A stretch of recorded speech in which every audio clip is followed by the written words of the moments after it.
So that shiny new game just came out, Hellboy Web of Wyrd, and you want to know if it's worth your time, right? Well, let's take a look at the game for some first impressions. The game begins with a cutscene explaining that there were psychic spikes across the world, and that those spikes had coded coordinates to a building, which is where Hellboy is headed, and that building will act as the main base. Your first job is to find Lucky, who went missing during reconnaissance, and to investigate if this location had anything to do with the psychic spikes. The prologue commences, you've entered a transport device already and are in a strange world. Here you learn basic things like running and punching. You'll also notice the graphics, which are comic book-like. It's interesting and different to look at. The smaller enemies are incredibly easy to kill, one hit every single time. There are a few different big ones though, and some are harder to kill than others. Eventually you'll come across an entity named Sherzad. They say they're a storyteller, the weaver of the word. They say they're someone's spouse, but the voice acting cut out at this part, so I could not tell how it was pronounced. This was the only part that the audio had issues with. This person marks you as a protagonist and says that they'll follow your story with interest.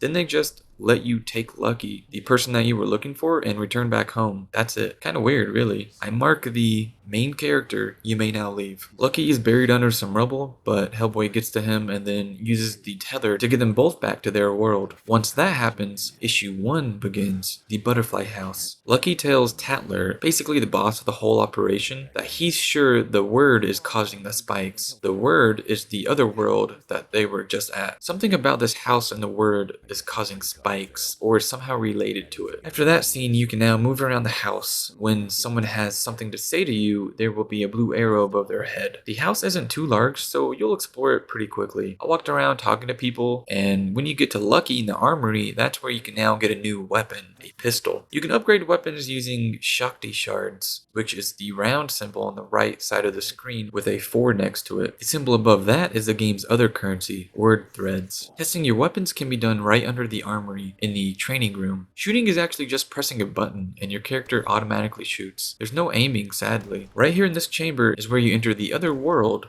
Wyrd. It's a pretty neat chamber because when you walk into it, you can see the landscape around you change. So you get into the device and then you fall down into the Wyrd. There's a floating purple blessing, and that is from the Norns. Grabbing it spawns in yet another entity that describes itself as Norn, Weaver, and Mother of the Wyrd. The blessing allowed me to increase my ammo capacity from 3 bullets to 4. Sometimes you'll come across keys which can be either used on doors or floating cubes. I opened a cube later in the game and got some word threads, which is one of the 2 currencies. One thing I noticed is whenever you kill the big enemies, the smaller ones will also disappear. I used that key I picked up to enter a gate, and I found some Shakti shards. This whole game is very linear. Anyways, I went through killing enemies and came across some more things I'll just skim over, such as more items that you can find while progressing, like health, currency, blessings. Blessings can be applied to your fists, weapons, or charms. Also, you can come across traps, which are easily defeated or avoided though. When you reach the end, there will be a white glyph on the ground. This transports you to another part of the word, though it's more of the same. Enemies, currency, blessings, so on. You meet one Norn entity that gave their blessings before, and now in this new area you meet another Norn that gives you different blessings. Apparently they are all sisters and there's 3 of them. They each give different blessings. You'll come across challenges sometimes, which spawn a lot of enemies for you to fight. I did that, though it was fairly easy. The main meat and potatoes is the Faithless King. This was incredibly frustrating to fight. I ended up dying. He has heavy attacks that cannot be blocked. Also, I was focusing on heavy attacks and dodging at this point, but this fight made me stop doing that. Once you do a heavy attack, there's like a solid second you can't move or defend, and I kept getting hit. Also, dodging seems a little finicky. It's bound to the same button as run, which is also annoying. Though dodging had the same effect as heavy attacks, there's like a split second that you cannot move, and that also led to me being hit. I ended up dying. Well, the tether brought me back to the real world when my health was empty. Here I talked to more people, but the cool part was the armory. Here I got a charm, which can push back enemies, even the large ones. Then I went back into the Wyrd and did it all over again. The large enemies are best dealt with by light attacks and blocking. No need to dodge or run. Blocking is very easy, and light attacks don't cause a delay before blocking, so you can light attack and block really quickly. That strategy would be perfect for the boss if it didn't have so many unblockable attacks. Maybe 1 or 2 out of like 10 attacks are blockable, but I don't like those odds. Most of the time I was running away, shooting, and running in for light attacks. One thing I forgot to mention is when you have an enemy stunned, meaning they freeze for a second and have like white all around them, that's when you want to do a heavy attack on them for big damage. This works on any enemy, including the boss, but stunning him doesn't happen too often. Also, the fist on the bottom left, when that's full, you can use that for big damage as well. I ended up dying anyway, again, but I did do better that time. Back in the butterfly house is a repeat from before. People want to talk some more and you unlock something in the armory again. This time a shotgun. You can only hold one weapon though, so it would replace the pistol. I also unlocked a shield charm, but it said it only negates light attacks, so I did not equip that. Though now that I think about it, maybe an upgrade makes it block heavy attacks. If so, then I'd use that one for sure. Also in the middle, you can increase your character's health and toughness,